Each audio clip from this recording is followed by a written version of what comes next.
यस्य दर्शन मात्रेण मनसः स्यात् प्रसन्नता, जिनके दर्शन मात्र से मन प्रसन्न होने लगे।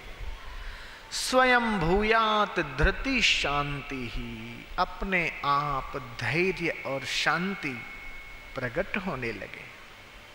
ऐसे सद्गुरु को संप्राप्त करके शिष्य संसार के बंधनों से मुक्त हो जाता है। ठीक उसी प्रकार शुकदेव जी, उनकी उम्र भी कोई ज्यादा नहीं थी, 12 साल 15 साल। देखो कितने छोटे छोटे ऋषि कुमारों को ब्रह्म ज्ञान हुआ है। अष्टावक्र को माँ के गर्भ में ज्ञान हो गया। रमण महर्षि को भी छोटी उम्र में ज्ञान हो गया। 16 साल की सुलभा को ब्रह्म ज्ञान हो गया और वो जनक से शास्त्रार्थ करती है। महाभारत में ये बात आती है। इसलिए ब्रह्म ज्ञान के लिए कोई जरूरी नहीं है कि बड़ी उम्र हो। ब्रह्म ज्ञान के लिए कोई जरूरी नहीं कि लौकिक शास्त्रों को पढ़ा हुआ हो या लौकिक ज्ञान हो। ये तो जिसके भीतर विवेक होता है, जिज्ञासा होती है, सत्य को पाने की ललक होती है, वो इस ज्ञान को प्राप्त करके कृतकृत्य हो जाता है। उसके दर्शन मात्र से आनंद आने लगता है, शांति मिलने लगती है। इसलिए ऐसे ब्रह्मज्ञानियों के दर्शन के संदर्भ में कहा गया है कि हे मेरे गुरुदेव, हे महापुरुष, हे जीवन मुक्त फकीर, तुम तसल्ली न दो, सिर्फ बैठे ही रहो। तुम तसल्ली न दो, सिर्फ बैठे ही रहो। महफिल का रंग बदल जाएगा, ये गिरता हुआ दिल भी संभल जाएगा, संभल जाएगा।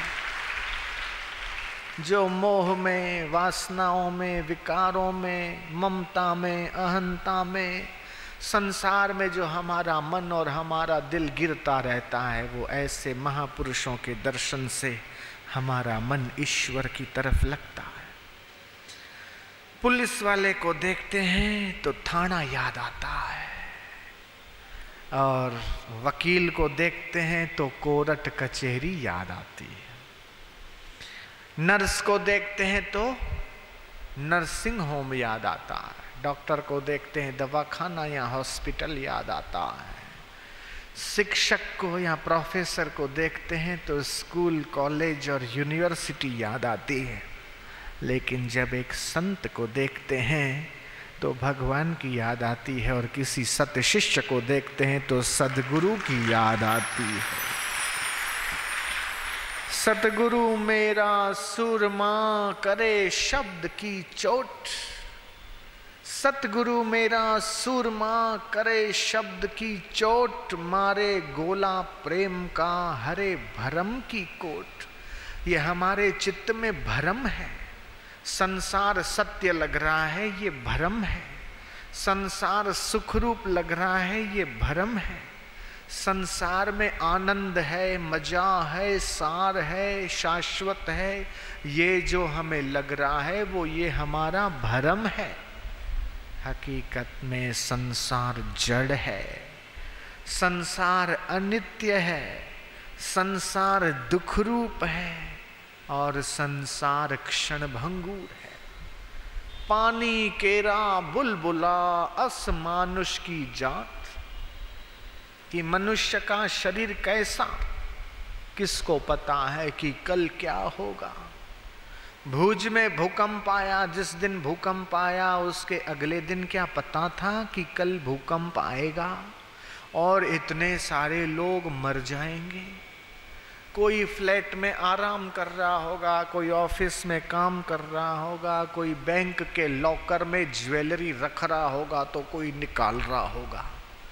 किसी ने प्लॉट लिया होगा और प्लानिंग होगा कि मैं ऐसा मकान बनाऊंगा, ऐसी डिज़ाइन वाला बनाऊंगा, ये करूंगा, वो करूंगा।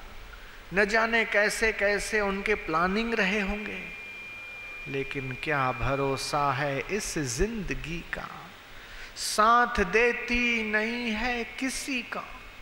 सांस रुक जाएगी चलते चलते, दम निकल जाएगा चलते चलते। अनित्यानि शरीराणि वैभवो नैव शाश्वत, नित्यम सन्निहितम मृत्यु कर्तव्यो धर्म संग्रह। कि शरीर अनित्य है और जो वैभव है वो शाश्वत नहीं है।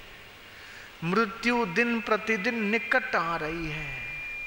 हम लोग जन्मदिन मनाते हैं कि मैं 29 का हो गया, मैं 32 का हो गया, मैं 35 का हो गया, 40 का हो गया। केक बनाते हैं, मोमबत्तियां लगाते हैं, जलाते हैं, फूंकते हैं, बुझाते हैं। ये पाश्चात्य सिस्टम, ये विदेशी सिस्टम मोमबत्तियों को बुझाने की अर्थात प्रकाश को बुझाने की है। लेकिन हमारी भारतीय सिस्टम अंधकार करने की नहीं है। अंधकार हो तो प्रकाश करने की सिस्टम है। दिया जलाओ, बुझाओ मत।